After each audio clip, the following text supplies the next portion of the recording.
لیکن ان آنسوؤں کی نہ قیمت ہے نہ قدر ہے.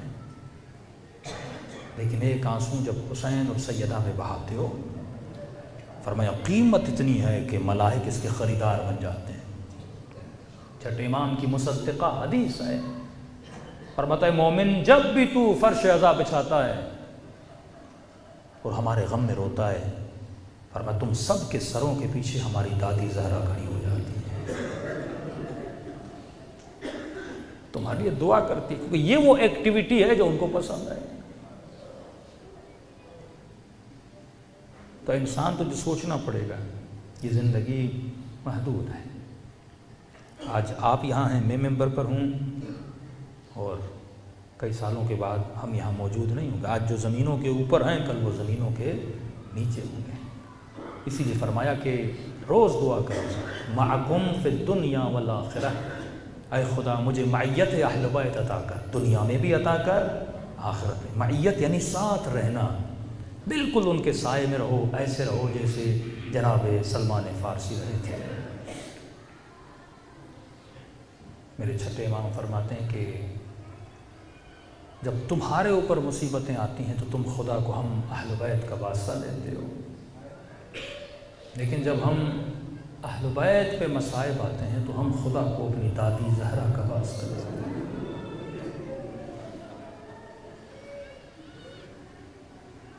آج وقت نہیں تھا، لیکن اپنے بچوں کو علامہ مظفر نے کتاب لکھی ہے السقیفہ، اسلام کی پہلی سازش، شاید اردو میں یہ نام ہو. بچوں کو پڑھائیے، ہسٹری بن کے پڑھائیے کہ تاریخ اسلام میں ہوا کیا تھا. یہ ایک کتاب اگر کوئی بغیر تعصب کے پڑھ لے، وہ مکتب اہل بیت میں آ جائے. مصدق حدیث سے فرماتے قیامت کے دن آواز آئے گی غضوا ابصارکم، اپنی آنکھوں کو بند کر دو. کبھی جملہ آیا نکسوا رؤوسکم، آنکھوں کو بند کرو، نکسوا رؤوسکم، اپنے سروں کو ادب سے جھکا دو. انبیاء کو آواز آئے گی، اولیاء کو آواز آئے گی، صلحاء کو آواز آئے گی، آنکھوں کو بند کر لو، سب آنکھوں کو بند کر دو، سب کے سب اپنے سروں کو جھکا دو. سر جھکائے جائیں گے. معصوم فرماتے ایک ناقہ آئے گا، ایک اونٹنی آئے گی. واللہ اس حدیث میں اونٹنی کے اوصاف پڑھو گے پریشان ہو جاؤ گے. کیسی اونٹنی پر سیدہ کو لایا جائے گا. سارے میدان محشر میں یہ بی بی اس اونٹنی پر بڑے عزت و جاہ و جلال سے آئیں گے. اس وقت امام فرماتے ہیں اللہ کی آواز آئے گی، جبرائیل کی نہیں، میکائیل کی نہیں، خود خدا کی آواز آئے گی کہ فاطمہ خدا تیری رضا پہ راضی ہے، بتا آج تجھے کیا چاہیے. سنو گے بی بی کیا بولتی ہیں؟ بولتی ہیں خدایا مجھے میرے چاہنے والوں کی شفاعت چاہیے. اتنی محبت سیدہ کریں، خدا پوچھے اور سیدہ یہ مانگیں اے خدا مجھے میرے چاہنے والوں کی.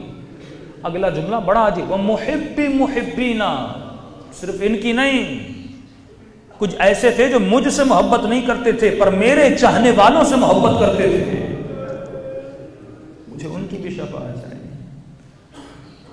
شاید کوئی ایسا کرسچن ہو، کوئی ایسا شخص ہو جو مکتب اہل بیت سے آشنا نہ ہو پر علی والے سے بے انتہا محبت کرتا ہو.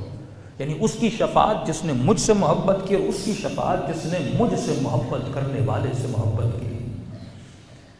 اور فرمایا جنت میں سب سے پہلے جو خاتون جائیں گی، انبیاء سے پہلے، رسول سے پہلے، اولیاء سے پہلے، وہ سیدۃ النساء العالمین جائیں گی. لیکن اس میدان حشر میں بیوی شکوے کریں گی. فرمایا ایک مرتبہ خون بھرا کرتا نکالیں گی، کہیں گے خدایا اس امت سے پوچھ کے بتا کہ میرے حسین کا قصور کیا تھا.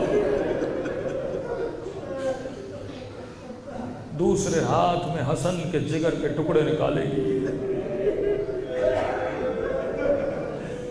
ایک ہاتھ اپنے پہلو پر ہوگا، خدا اس امت سے پوچھ کے بتا کہ زہرا کا قصور کیا تھا. چھٹے امام فرماتے جب دروازے پہ آگ لے کر آئے، بی بی اندر سے پوچھ رہی تھی اور کہہ رہی تھی مسلمانوں کیا تم مجھے جانتے نہیں ہو میں کون ہوں؟ یہ وہ دروازہ ہے جس پہ میرے بابا آتے تھے سلامیاں دیتے تھے۔ کیا تم جانتے نہیں اس گھر میں ننھے سے بچے ہیں، حسن ہیں، حسین ہیں جو دوش نبی پہ سوار ہوتے تھے۔ کہ فاطمہ جو بھی ہو اگر علی نہیں آئے تو ہم دروازے کو آگ لگا دیں، کہ جب تک زہرا زندہ ہے کوئی علی کو ہاتھ نہیں لگا سکتا۔ لیکن یہ جملہ آپ نے سنا نا کہ بیوی کے سر کے بال سفید ہو گئے تھے۔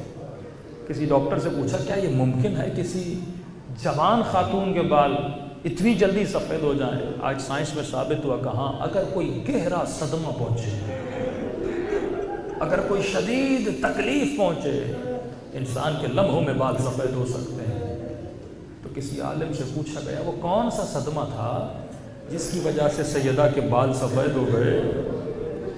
کیا محسن سخت ہوئے وہ صدمہ تھا؟ کہ نہیں اس وجہ سے بال سفید نہیں ہوئے۔ کہ پہلو پہ دروازہ گرا اس وجہ سے بال سفید ہوئے؟ کہ نہیں اس وجہ سے نہیں ہوئے۔ کہ علی کے ہاتھوں میں رسیاں بندھی اس وجہ سے؟ کہ نہیں اس وجہ سے بھی نہیں ہوئے۔ کہ پھر وہ کون سی مصیبت تھی جس کی وجہ سے زہرا کے سر کے بال سفید ہو گئے؟ فرمایا جب اس نے دربار میں 4 گھنٹے کھڑا رکھا، کھڑے رہنے میں بھی بالوں کو سفید، لیکن جب اس نے یہ بولا نا کہ زہرا تو سچ نہیں بول رہی ہے، کہ جس کی گواہی مباہلہ میں خدا قبول کرے، جب صدیقہ جس کی ذات میں سچائی تھی، جب اس بیوی کو جھٹلایا گیا کہ اس ایک جملے نے سیدہ کے بالوں کو سفید کر دیا، دلوں کو کربلا اور مدینے لے جائیں، پرسادے ہیں اپنے آقا حسین کو ان کی یتیمی کر۔ السلام علی الحسین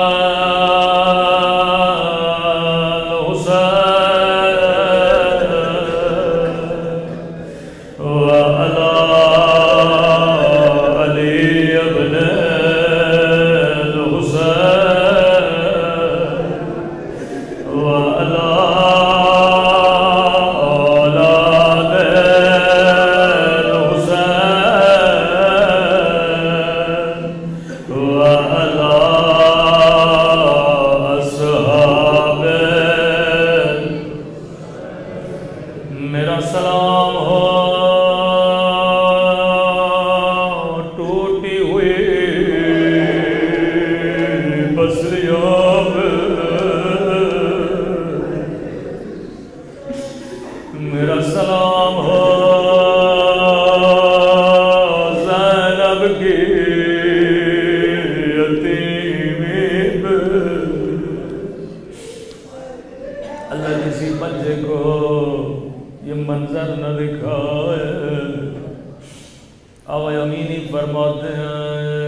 الحسین وعلی کیونکہ حسن بڑے تھے، ماں کے ساتھ دربار سے آ رہے تھے، وہ گلی جس میں ملعون سیدہ سے قوالہ چھینا تھا،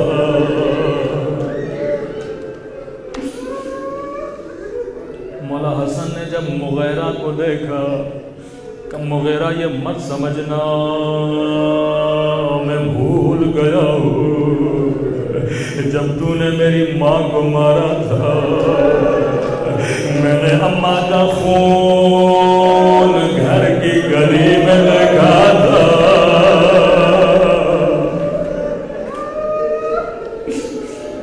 میں وہ منظر بھول نہیں پایا۔ کسی ذاکر کے خواب میں امام حسن فرمایا ذاکر تو میرے اصلی مسائل کیوں نہیں پڑھتا؟